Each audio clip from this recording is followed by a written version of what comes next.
The A90 Toyota Supra has likely not been nearly as successful as Toyota was hoping. Now, that's not because the actual product itself was subpar, although we could certainly talk about that, but it's more so that this car just failed to live up to the very lofty expectations that had been set for it. So today we're going to dive into what those expectations actually were, why they were so high in the first place, and discuss the future of the Supra. The very first Supra rolled out in 1979, and it was based on an existing model in the Toyota lineup in the form of the Celica, with the Supra essentially just being like a trim option.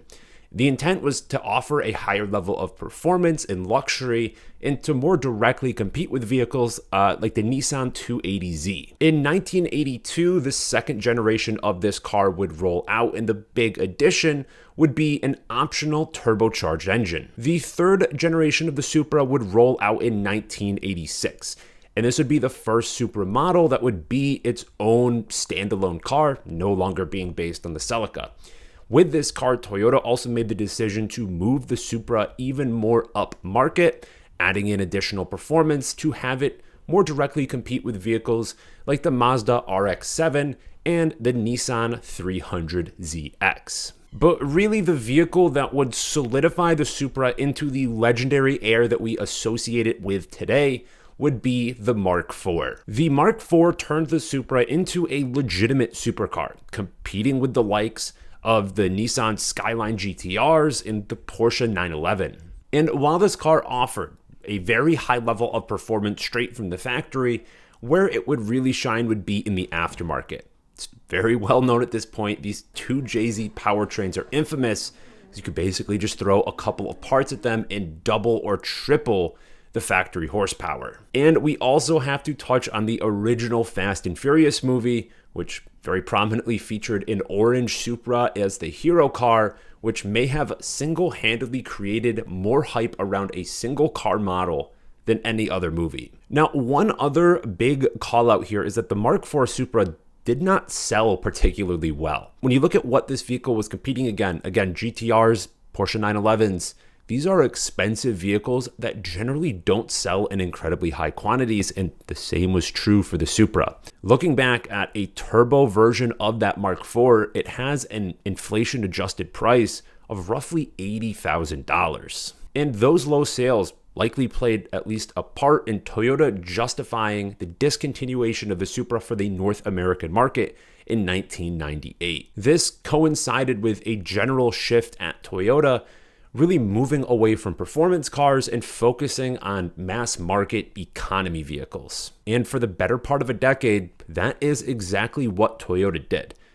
They didn't really show much interest in building any performance vehicles whatsoever and just locked in on this niche. But in the mid-2010s, there started to be some rumblings about a potential revival of the Supra nameplate. Toyota was under new leadership and was showing interest in building performance cars again. Toyota would start showing off various different concepts for potential sports cars.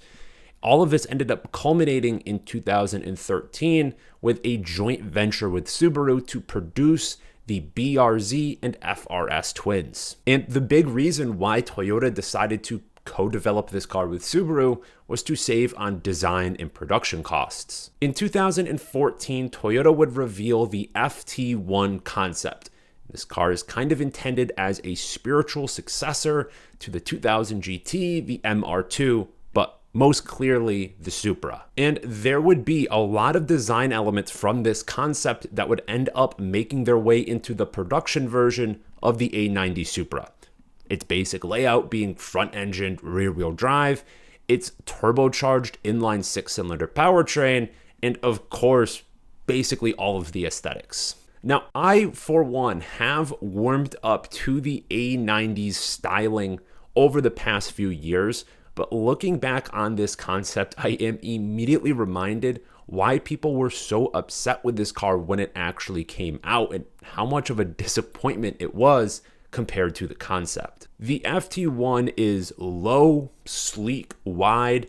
It features these really insane looking aero features in the front and the sides of the car. And even now in 2025, this concept is 10 years old, but I still think it looks incredibly futuristic. And a lot of the styling cues from this concept did end up making their way into the production car, but I just don't know how you could look at the concept and then look what we actually got and not be at least a little bit disappointed. Now, part of the reason why the production car didn't end up looking like that concept is because of where it was slotted to compete in the market. Harkening back to the Mark IV, that vehicle was a legitimate supercar fighter.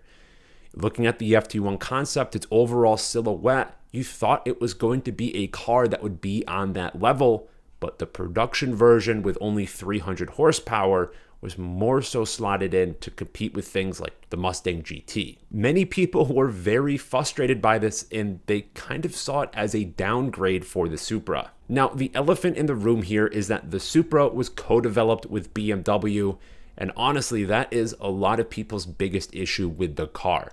Like we mentioned earlier with the BRZ and the FRS, co-developing a car is a very good way to cut down on costs. Building a sports car is tremendously expensive, and generally speaking, they don't sell all that well. So by two manufacturers going in on design and development together, they can really cut down on that sticker price. For BMW's side of this partnership, they ended up creating the Z4. Now, for many of the enthusiasts who had been clamoring for the return of the Supra, this again kind of felt like a letdown. This new Supra, unlike the Mark IV, was not solely a Toyota product, and it kind of felt like they were outsourcing the development of this car to BMW, which, to be honest, they pretty much did. Case in point here is the powertrain. I am, generally speaking, a big fan of the B58 engine, but I understand why people are upset that this is what Toyota chose to put in the Supra. Because Toyota has proven to us that they are capable of making some incredible powertrains, going back to those turbo inline-six engines. Lexus has a bunch of incredible V8s. They even built a V10. So a lot of people would have loved to see a Toyota-built powertrain in this car. And then there's also the question of power. This car is making around 330 horsepower at launch, which is on its own fine. But when you look at how this car was priced and what it was intended to be competing with, it was certainly below market. Now, the other problem is what this engine was hooked up to in the form of a transmission. At launch, this car was only offered with an automatic. Now, I'm not sure if that was a Toyota call, if that was a BMW call, but regardless, when you're building a car that is intended to appeal to enthusiasts and you're not building a legitimate supercar, you're building a $50,000 sports car, there's really no excuse for not offering it with a manual. And that kind of leads us into the last critique of the Supra, and that would be its price. Despite being co-developed with BMW, using a BMW powertrain, having a relatively underwhelming power figure, it was still an expensive vehicle. And at launch, it had an inflation-adjusted price of around $60,000. Now, over the past 6 years that this car has been on sale, Toyota has done a lot of work to remedy some of those complaints.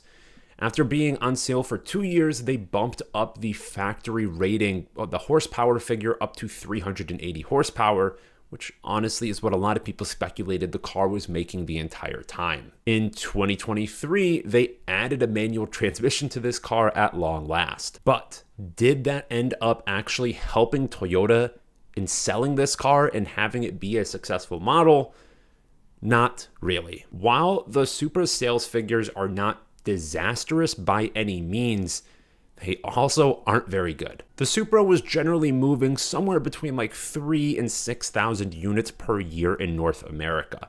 To compare that to some of its direct competition with a vehicle like the Mustang, they're moving about 40,000 cars every year, so they're selling 10 Mustangs for every one Supra. Even looking significantly upmarket at a vehicle like the Porsche 911, that is still outselling the Supra like 3 or 4 to 1. But from Toyota's perspective, this may have been what they were expecting all along. Part of the reason why they chose to co-develop this car with BMW is because they weren't expecting it to be a really high seller. They wanted to cut down on how much it cost to build. And what the Supra was decently good at was getting people excited about the Toyota brand again. And often that is the point of building a sports car. The manufacturers know that they're not going to sell 200,000 of these per year, but if it's an exciting product that gets people into the dealerships, then they could sell them a Toyota RAV4 that they do move a lot of. And the hardcore Supra fans that wanted a true successor to the Mark IV, they constitute such a tiny fraction of the market that Toyota really isn't concerned what they think one way or another, because the average consumer or even the average car enthusiast is going to be excited at the idea of Toyota building sports cars. Now, with that being said, if Toyota wanted to sell more of these cars,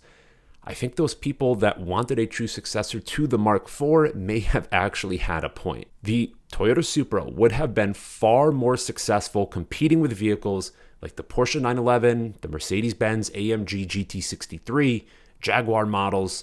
It would have been a lot more successful competing with those than trying to compete with the Mustang. Now, there are some bigger macroeconomic trends going on in the car market right now, where a lot of the people that have the money to go out and buy a second vehicle as a sports car are more likely to opt into getting one of these supercars than they are to get a mid-tier or entry-level sports car. And that shows in the sales data, where a lot of these supercars are actually directly outselling. In terms of pure volume, they are outselling the entry-level to mid-tier sports cars. Now, part of the reason why Toyota did not do that and move this car up market likely has to do with their partnership with BMW. To make a more high-performance Supra also means that there is going to be a higher performing Z4. And on BMW's side of the house, they are already slicing this segment of the market very, very thin, with offering an M2, an M3, an M4, an M5, and the lines start to get a little blurry if then you add in an additional model. Now, the rebuke to that was that Toyota could have developed this vehicle all on their own, and that would have been something that's great to see, but I don't really think is all that realistic at this point. Now, Toyota has said that the Supra is slated to end production sometime in 2025.